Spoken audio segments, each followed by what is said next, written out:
क्या कभी ये ख्याल आया है कि जिस जमीन पर हम आज खड़े हैं उसका इतिहास आखिर कितना पुराना है? भारत सिर्फ नक्शे पर बना एक देश नहीं है, बल्कि ये करोड़ों सालों की एक बहुत ही जबरदस्त भूगर्भीय क्रांति का नतीजा है। आज के इस खास विश्लेषण में हम एक ऐसे विशाल भूभाग की महाकाव्य जैसी कहानी पर चर्चा करेंगे जिसने बिल्कुल अकेले, जी हाँ बिल्कुल अकेले, एक बहुत लंबी यात्रा तय की और आज का हमारा महान भारतीय उपमहाद्वीप बनाया। यकीन मानिए, चट्टानों, पहाड़ों और नदियों में दर्ज ये कहानी किसी हॉलीवुड ब्लॉकबस्टर से कम नहीं है। 20 करोड़ साल, जरा सोचिए, ये कोई मामूली नंबर नहीं है। हमारी आज की ये यात्रा शुरू होने से पहले ये विशाल टाइमलाइन हमें इस बात का एहसास कराती है कि इतिहास की जड़ें दरअसल कितनी ज्यादा गहरी हैं। हम यहाँ सिर्फ इंसानी इतिहास की बात नहीं कर रहे हैं, बल्कि खुद इस धरती के बनने के इतिहास की बात कर रहे हैं।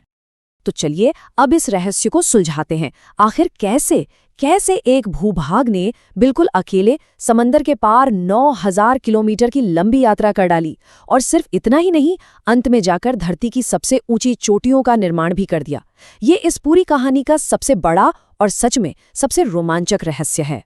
समय के इस बड़े चक्र को समझना बहुत जरूरी है। 55 करोड़ साल पहले जब दो विशाल महाद्वीप हुआ करते थे, वहां से लेकर 18 करोड़ साल पहले के महाविभाजन तक, फिर 15 करोड़ साल पहले मेडागास्कर से अलगाव, और अंत में 5 करोड़ साल पहले एशियन प्लेट से वो भयानक टकराव। ये टाइमलाइन एक टेक्टोनिक प्लेट की किसी हीरोज जर्नी जैसी है। चलिए अब एक एक करके इन मुकामों को देखते हैं।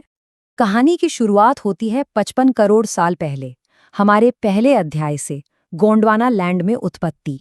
उस प्राचीन समय में हमारी पृथ्वी पर आज की तरह 7 अलग-अलग महाद्वीप बिल्कुल नहीं थे। पूरी धरती पर सिर्फ 2 ही विशाल भूभाग थे, जिनमें से एक था हमारा गोंडवाना। 19वीं सदी में भूवैज्ञानिकों ने इस प्राचीन जमीन का नाम गोंडवाना क्यों रखा? क्योंकि मध्य भारत में गोंड जनजाति के इलाकों में लाखों करोड़ों साल पुरानी चट्टानें मिली थीं। गोंडवाना शब्द सीधे संस्कृत से आता है, जिसका मतलब ही है वनों और पर्वतों वाला एक विशाल भूभाग। है ना कमाल की बात? लेकिन ये शांति हमेशा के लिए नहीं थी। अब आते हैं 18 करोड़ साल पहले हमारे दूसरे अध्याय पर, महाद्वीपों का महाविभाजन। और ये चरण बहुत ही शानदार तरीके से दिखाता है कि सतह के नीचे क्या चल रहा था। धरती के एकदम गहराई में मौजूद उबलते हुए गर्म मैग्मा ने ऊपर की सतह की ओर इतना भयानक दबाव बनाया कि गोंडवाना के उस विशाल भूभाग में बहुत गहरी दरारें पड़ने लगीं। इसी अत्यधिक दबाव के चलते गोंडवाना का 18 करोड़ साल पुराना वो शांत और एकीकृत इकोसिस्टम पूरी तरह से टूट गया, और वो विशाल महाद्वीप कई बड़े बड़े टुकड़ों में बिखर गया। यह भूविज्ञान के इतिहास का एक बेहद महत्वपूर्ण क्षण था।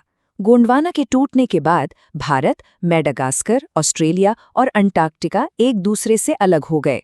लेकिन शुरुआत में ये सब एक साझे भूभाग के रूप में एक साथ उत्तर दिशा की ओर बहने लगे। नए बन रहे महासागरों में उनकी यह यात्रा हमारे आज के आधुनिक भूगोल की तरफ पहला सबसे बड़ा कदम था। अब समय के पहिए को थोड़ा और आगे बढ़ाते हैं।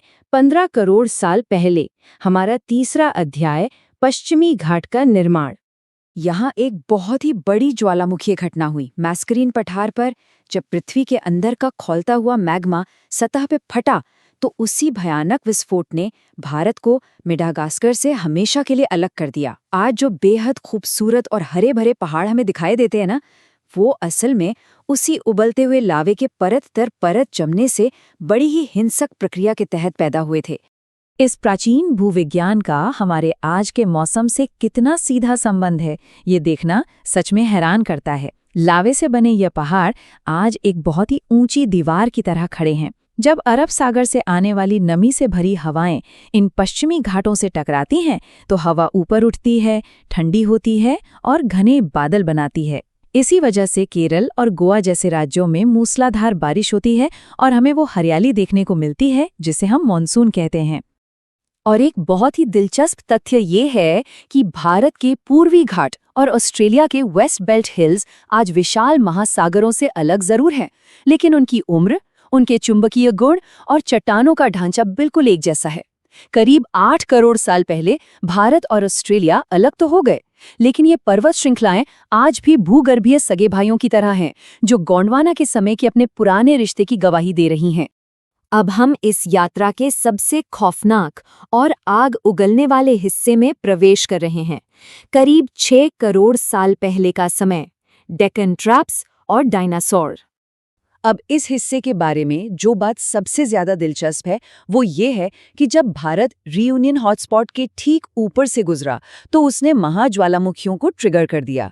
इस भूमिगत हॉटस्पॉट ने एक बहुत बड़े इलाके को सचमुच तरल आग के समंदर में बदल दिया था। लगातार लावा बहता रहा और ज्वालामुखी चट्टानों का एक बहुत बड़ा पठार बन गया जिसे हम आज डेक्कन ट्रैप्स कहते हैं।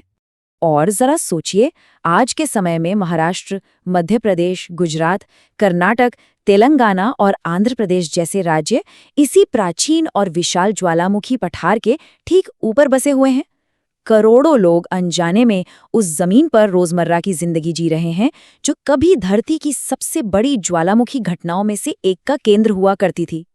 इसी दौरान 66 मिलियन यानी करीब 6 करोड़ 60 लाख साल पहले एक दोहरा विनाश हुआ। ये भारत के अपने मूल डायनासोरों के लिए सर्वनाश की एक बहुत ही खौफनाक कहानी थी। एक तरफ आसमान से चिक्सुलब नाम के एक विशाल एस्टेरॉयड की टक्कर हुई और दूसरी तरफ धरती के नीचे से डेक्कन ट्रैप्स के लावे का भयानक विस्फोट। इस दोहरी तबाही के बीच फंसकर राजासोरस और टाइटेनोसोरस जैसे जीव हमेशा हमेशा के लिए मिट गए। 15 से 25 ये कोई मामूली नंबर नहीं है। ये सेंटीमीटर प्रति वर्ष की वो चौंका देने वाली रफ्तार है जिससे उस समय भारतीय टेक्टोनिक प्लेट आगे बढ़ रही थी। भूगर्भीय पैमाने पर अगर हम इसे देखें तो भाई ये किसी ओलंपिक स्प्रिंट से कम नहीं था। भारतीय प्लेट सचमुच महासागर को चीरते हुए एक बहुत ही तेज दौड़ लगा रही थी। और इसी के साथ हम आते हैं 9000 किलोमीटर की इस महायात्रा के क्लाइमैक्स पर, जो करीब 5 करोड़ साल पहले हुआ। हिमालय का जन्म और एशियन प्लेट से टकराव।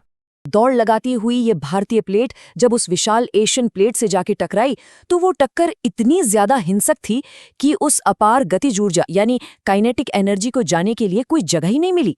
दबाव इतना तीव्र था कि धरती की मजबूत परत बुरी तरह सिकुड़ने लगी और उसके पास ऊपर उठने के अलावा कोई रास्ता नहीं बचा। वो सीधे आसमान की ओर उठने लगी। और यहीं से जन्म हुआ दुनिया की सबसे ऊंची पर्वत श्रृंखला हिमालय का। 2400 किलोमीटर में फैले इस विशाल पर्वत का भौगोलिक विस्तार सच में दंग कर देने वाला है। भारत, नेपाल, चीन, भूटान, पाकिस्तान और अफगानिस्तान तक फैली यह पर्वत श्रृंखला आज पूरे भारतीय उपमहाद्वीप के एक खूबसूरत मुकुट की तरह काम करती है। लेकिन कहानी सिर्फ चट्टानों और बर्फ पर ही खत्म नहीं होती। हमारा अगला पड़ाव है आधुनिक नदियों का जन्म, वो जीवनदायिनी जलधाराएं जिन्होंने मानव सभ्यता को आकार दिया। हिमालय की ऊंचाई पर मौजूद वो हजारों टन बर्फ और पिघलते हुए विशाल ग्लेशियर मिलकर हमारी सबसे प्रमुख नदियों को जन्म देते हैं। गंगोत्री से निकलने वाली गंगा, यमुनोत्री से यमुना, तिब्बत से ब्रह्मपुत्र और हमारी सिंधु नदी। ये नदियां सिर्फ पानी का बहाव नहीं हैं, ये पूरे इलाके के लिए एक जीवन रेखा हैं, जिनके बिना यहाँ जीवन की कल्पना करना भी मुश्किल है। तो यहाँ सबसे अहम बात यह है कि हम इन सारी कड़ियों को कैसे जोड़ें। करोड़ों साल पहले पश्चिमी घाट के उन लावे वाले पहाड़ों के उभरने से इस पूरे भूभाग में स्थायी रूप से पूर्व की ओर एक झुकाव पैदा हो गया था और उसी पुराने झुकाव के कारण आज दक्षिण भारत की नदियां अपना रास्ता तय करती हैं और पश्चिम से पूर्व की ओर बहते हुए बंगाल की खाड़ी में जाकर मिलती हैं। ये सब आपस में कितनी गहराई से जुड़ा हुआ है। तो इस पूरी चर्चा के बाद क्या अभी हम अपने पैरों के नीचे की जमीन को सिर्फ एक रुकी हुई मिट्टी मान सकते हैं? बिल्कुल नहीं। ये एक बेहद सक्रिय और सांस लेता हुआ हिस्सा है जो करोड़ों सालों की इस भूगर्भीय गाथा में लगातार अपनी भूमिका निभा रहा है। क्योंकि हमारे नीचे की ये टेक्टोनिक प्लेटें आज भी लगातार खिसक रही हैं, तो ये सोचना अपने आप में कितना रोमांचक है कि लाखों साल बाद इस जीवंत और गतिमान भूभाग का अगला महान अध्याय आखिर कैसा दिखेगा।